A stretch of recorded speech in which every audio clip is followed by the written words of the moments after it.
Good afternoon, everyone. It's Steven here again with another episode of the GrownCast. And here at the GrownCast, we strive to make a positive, sustainable, and considerable impact on ourselves, our family, our community, and then the world through motivating and encouraging others toward their purpose. And today is season 3, episode 8, and we're going to be talking about the fifth of 5 keys to really living that full-grown life. And that fifth key is to never forget God in your win. And as I think about the story of Joseph, which is really what Grown is based off of, I think about every time that something good happened in his life, or every time that he used his gifts, he made sure that he gave God props for the gifts that God gave him. And I think about that as it's been award season, and we've had so many different artists and people win. And one of the things I remember from those artists of my childhood, there are 2 people they thanked when they got on the stage to receive that award. The first was God, and the second was their mom.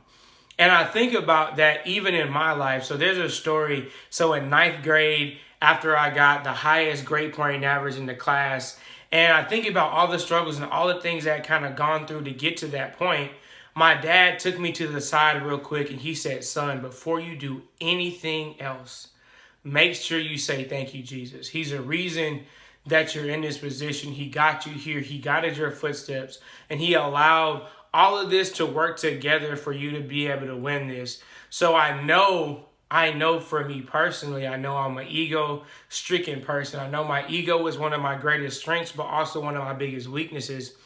And I think about that because a lot of times when we get that win and we get to that point where all the clouds are clear, the clouds are not there, and the sun is clear and the sun is shining and the sky is clear, we feel like we did it. We feel like we pulled ourselves up from our bootstraps.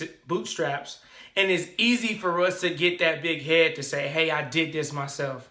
I pulled myself up. I did this." And we forget the person that we were praying to. We forget the person that was there consoling us throughout that storm, throughout that trial, throughout that process. And so for me, I would be remiss if I say everything that has gone on in my life wasn't for a reason. And I would definitely be remiss if I definitely didn't appreciate the person that helped me get through it all, the person that gave me life in the first place, the first person that gave me my purpose, the person that's really kind of guided me and helped me through this. And so if I don't do that, what would I be? I would be ungrateful. So always, always, always remember to never forget God in your wins. And that's season 3, episode 8 of the GrownCast. Never forget God in your win. Thank you.